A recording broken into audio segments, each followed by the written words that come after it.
Hello guys, welcome to my YouTube channel. आज आपके लिए मैं कुछ रेडी टू मूव इन्वेंटरीज लेके आया हूँ। तो मैं आज बात करने वाला हूँ आपसे गोदरेज नेचर प्लस की, जो कि आता है सोहना के सेक्टर 33 के अंदर। बेसिकली ये पूरी साइट लगभग रहने वाली है 18.5 एकड़ के आसपास की। ये बिल्कुल सोहना रोड के ऊपर लगती हुई साइट है, जो आपका नेशनल हाईवे 248A है। तो बिल्कुल उसी के ऊपर ये साइट आती है पूरी। तो हम बात कर लेते हैं पहले कनेक्टिविटी की। इसकी कनेक्टिविटी आपको मिलती है राजीव चौक, सुभाष चौक से। उसके बाद विसिनिटी में अगर मैं बात करूँ, तो अगर आप केएमपी जाना चाहते हैं यहाँ से, तो आप 10 से 12 मिनट की ड्राइव पे आप केएमपी को कनेक्ट कर जाते हैं। उसके बाद बात करूँ डीएमआईसी की, दिल्ली मुंबई हाईवे की, तो वो यहाँ से है लगभग 3 किलोमीटर के आसपास। तो आप बहुत अच्छे से कनेक्ट हो जाते हैं NE4 से और केएमपी हाईवे से। उसके बाद गुड़गांव से आप वेल कनेक्ट हो, आपको द्वारका एक्सप्रेस वे जाना है, गोल्फ कोर्स एक्सटेंशन रोड जाना है। तो कनेक्टिविटी वाइज देखी जाए तो ये कनेक्टिविटी इसकी बहुत ही ईजी आती है। उसके बाद ये पूरी साइट आपकी नेशनल हाईवे 248 के ऊपर है।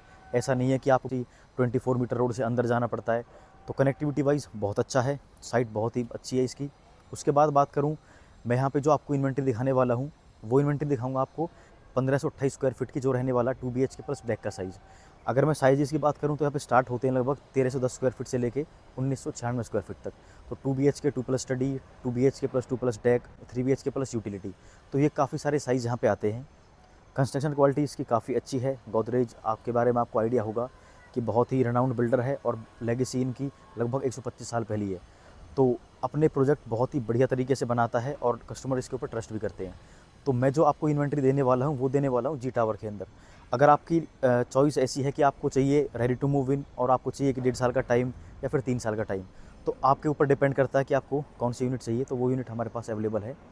उसके बाद मैं बात करूँ इसके सराउंडिंग में, बाउंड्री वॉल की तरफ अगर आप देखोगे, तो यहाँ पे अप्रॉक्सीमेटली 800 प्लांट्स यहाँ पे लगाने हैं बिल्डर को। और क्लब हाउस की बात करूँ तो क्लब हाउस इसका रहने वाला है लगभग 25,000 स्क्वायर फीट के आसपास का। 5 एकड़ के आसपास का इसका रहने वाला है ओपन ग्रीन एरिया। अगर एमिनिटीज़ की मैं बात करूँ, तो अगर अभी आज की डेट में अगर देखा जाए तो क्लब हाउस अभी इसका ऑपरेशनल नहीं है, उसमें लगेगा लगभग 1 साल का टाइम।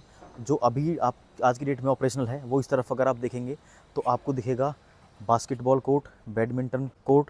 और यहाँ पे जो एमिनिटीज़ रहने वाली है, वो अगर मैं आपको बताऊँ, आपका क्लब हाउस रहेगा, साइकिलिंग ट्रैक रहेगा, amphi theatre, walkway, jogging track और स्विमिंग पूल हो गया, half basketball court, tennis court, cricket practice, kids play area और पेट पार्क। ये काफ़ी सारी मल्टीपल एमिनिटीज़ आपको यहाँ पे मिलने वाली है। और इस टाइम पे आप वीडियो में देख पा रहे हैं कि जो टावर है, अभी मैं जी टावर के पास खड़ा हुआ हूँ, तो कंडीशन यहाँ पे दिख रही है आपको कि बिल्कुल रेडी टू मूव इन हो चुके हैं। इवन अगले 10 से 15 दिन में भी यहाँ पे कुछ फैमिलीज़ मूव कर जाएंगी। तो अब मैं आपको लेके चलूँगा इसके जो सैंपल बना हुआ है 1528 स्क्वायर फीट का 2 BHK प्लस डेक वाला साइज़ है। तो अभी आ चुका हूँ मैं फर्स्ट फ्लोर के ऊपर। तो एक फ्लोर के ऊपर रहने वाले हैं 4 अपार्टमेंट। आपकी ये रहने वाली स्टेयर्स इधर की तरफ रहने वाली है, पैसेंजर लिफ्ट। अब आइए मैं आपको दिखाऊंगा एक बार कि सैंपल कैसा है इसका। आप एंटर करेंगे अपने सैंपल फ्लैट के अंदर, तो ये रहने वाला है काफ़ी वाइड इसका गेट। आपका जो मेन डोर है वो इस तरीके से रहेगा और ये रहने वाली है आपकी डोर की हाइट। देन मिलेगा आपको प्राइवेट फॉयर एरिया। उसके बाद आप एंटर करेंगे अपने लिविंग और डाइनिंग एरिया की तरफ, तो एल शेप में मिलने वाला आपका लिविंग और डाइनिंग एरिया।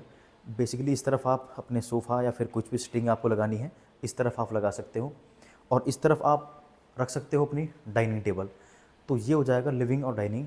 स्टार्ट एंट्री किया आपने लिविंग डाइनिंग, राइट साइड में मिलेगी आपको किचन। तो ये साइज़ मैंने बताया था कि 1528 स्क्वायर फीट का साइज़ है, 2 BHK प्लस डेक। अभी इसके अंदर पूरी किचन कर रखी है मॉडलर। 2 ऑप्शन मिलते हैं आपको, तो मिलेगी आपको बेसिक स्लैब ढा के, लोअर जो आपके कैबिनेट है वो मिल जाते हैं और अपर कैबिनेट सिर्फ, और इस तरीके के मिलेंगे। तो इस तरीके से आप अपने किचन को डिज़ाइन कर सकते हो। साइज़ रहने वाला है इसका ये। इसके साथ आपको मिल जाएगी अटैच एक आपकी यूटिलिटी बालकनी। तो ये साइज़ रहने वाला है इसकी यूटिलिटी बालकनी का। अब मैं आपको दोनों बेडरूम दिखाने से पहले इसका दिखाऊंगा जो आपका प्राइवेट जो डेक का एरिया है उसको। तो ये वाली जो बालकनी है, इसी यहीं से आपकी एंट्री रहने वाली है और ये विड्थ रहेगी आपकी बालकनी की। उसके बाद मैं आपको दिखाता हूँ इसका डेक वाला एरिया।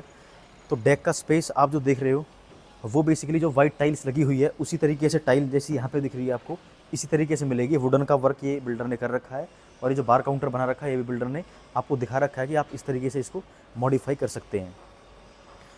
तो बहुत ही ह्यूज साइज़ के साथ आपको मिल गया आपका डेक एरिया। अब हम मूव करते हैं इसके बेडरूम की तरफ। तो आप इसमें सबसे बढ़िया क्या चीज़ है कि इसके अंदर आपको ये विंडो जो दिख रही है आपको इस तरफ, ये हर अपार्टमेंट के अंदर विंडो, तो इससे क्या है कि आपका व्यू और वेंटिलेशन बहुत बढ़िया हो जाता है। इसका फर्स्ट बेडरूम का साइज़ आप देखिए, जनरली हमने बहुत सारे अपार्टमेंट की वीडियो बनाई है, उनके अंदर इतना साइज़ नहीं मिलता। इस बेडरूम के अंदर और जो सेकंड बेडरूम है उसके अंदर आपको वुडन फ्लोरिंग मिलने वाली है। उस तरफ आप वार्डरोब अपनी बना सकते हो, दिखा रखा है कि आप इतने स्पेस की अगर साइज़ की आप वार्डरोब लगाओगे तो आपका साइज़ वो रहेगा। और ये वाली जो बालकनी आप देखेंगे ये बेसिकली इसी बेडरूम के साथ कनेक्ट रहने वाली है। इसकी विड्थ और लेंथ आप देखो बहुत बढ़िया दे रखी है, इसको एज अ डेक भी आप यूज़ कर सकते हो। तो ये हो जाती है एक आपकी प्राइवेट बालकनी जो आपके फर्स्ट बेडरूम के साथ में है। अब हम चलते हैं इसके जो इसका मास्टर बेडरूम है, सेकंड बेडरूम। तो आप आइए इधर की तरफ आप एंटर करेंगे तो आपको मिलेगा एक कॉमन वॉशरूम। कॉमन वॉशरूम के अंदर आपको जो सैनिटरी फिटिंग्स दिख रही है, ग्लास पार्टीशन कर रखा है शावर एरिया के अंदर, तो ये आपको एज इट इज़ मिलने वाला है। Then move forward to your second bedroom. आप ये देखेंगे कि आपको एक छोटा सा प्राइवेट फॉयर एरिया मिल जाएगा रूम के एंटर करते के साथ में। वुडन फ्लोरिंग इस बेडरूम के अंदर भी मिलेगी। इसमें आपको दे रखा है वॉक इन क्लोजेट। सो यहाँ पे आप अपनी वार्डरोब्स बनवा सकते हो। इसमें अभी छोटी वार्डरोब है, मीन्स फुल हाइट वाली वार्डरोब नहीं है। तो यहाँ पे आपकी स्टोरेज आप जितनी मन है उतना बनवा सकते हो। अगेन इसके साथ भी आपको मिलेगा एक अटैच वॉशरूम, बहुत ही बढ़िया, बहुत ही परफेक्ट साइज़ का वॉशरूम रहने वाला है। वॉशरूम फिटिंग्स, सैनिटरी फिटिंग्स आपको बिल्डर एज इट इज़ देगा। फिर इसमें भी प्लस पॉइंट वही जो मैंने बताया था आपको कि यहाँ पे भी विंडो दे रखी है, हालांकि ओपन नहीं होती बट लेकिन आपकी मॉर्निंग की सनलाइट है वो आपको बहुत बढ़िया मिलेगी। हम फिर मूव करते हैं इसकी जो प्राइवेट बालकनी है उसके अंदर। तो ये हो जाती है इस वाले बेडरूम, मास्टर बेडरूम के साथ ये वाली बालकनी। तो इस बालकनी का साइज़ भी बहुत ही परफेक्ट साइज़ है। तो मैंने आपको नीचे ब्रीफिंग दी थी कि कितने एकड़ का प्रोजेक्ट है, क्या एमिनिटीज़ रहने वाली है। तो मैं बात करूं फर्स्ट फेज़ के अंदर आते हैं 7 टावर, सेकंड फेज़ के अंदर आते हैं 5 टावर। तो इन जो 3 टावर है जे, जी, एच, इनकी कंस्ट्रक्शन हो चुकी है, इनमें फिनिशिंग का काम चल रहा है और मीन इस टावर का हैंडओवर देने वाला है बिल्डर। अगर इस तरफ आप देखेंगे तो आपको ये दिखेंगे सेकंड फेज़ वाले टावर। इनमें भी मेरे पास इन्वेंट्री है जो कि रहने वाली है लगभग, किसी में 1.5 साल का टाइम है, किसी में लगभग 3 साल का टाइम है। उसके बाद मैं बात करूँ विसिनिटी में क्या है। विसिनिटी में अगर उस तरफ अगर आप देखेंगे राइट्स की तरफ मूव करेंगे तो वहाँ पे दिखेगा आपका सेंट्रल पार्क फ्लावर वैली। तो बेसिकली ये पूरी साइट सेंट्रल पार्क के साथ लगती हुई है, पूरी बड़ी टाउनशिप के साथ में। तो वहाँ पे आपको दारूम, स्टूडियो अपार्टमेंट और आपको हाई राइज अपार्टमेंट वो सारा कुछ देखने को मिलेगा। मैंने सारी कुछ चीज़ें आपको ब्रीफ कर दी है। आपको यहाँ पे विज़िट करना है या आपको कोई भी इन्फॉर्मेशन चाहिए, प्राइसिंग की बात रह जाती है। प्राइसिंग अगर मैं आपको बताऊँ तो प्राइसिंग यहाँ पे लगभग मेरे पास 10,500 रुपये पर स्क्वायर फीट से लेके 11,000 रुपये पर स्क्वायर फीट तक चीज़ें मिलती है। बिल्डर के रेट की बात करूँ तो कहीं ना कहीं बिल्डर का रेट 14,000 रुपये पर स्क्वायर फीट में आता है और बिल्डर के पास बहुत ही लिमिटेड इन्वेंट्रीज मिलती है। अगर आप रीसेल में ऑप्शन देख रहे हैं गोदरेज के अंदर तो इससे बढ़िया ऑप्शन आपको कहीं नहीं मिलेगा। मीन्स कनेक्टिविटी अच्छी है, बिल्डर रेनाउंड है, सारी चीज़ें यहाँ पे, सारी रिक्वायरमेंट आपकी यहाँ पे फुलफिल हो जाती है। तो अगर आपको ये विजिट करना है और इन्फॉर्मेशन चाहिए तो आप मुझे कॉल कर सकते हैं। Thank you.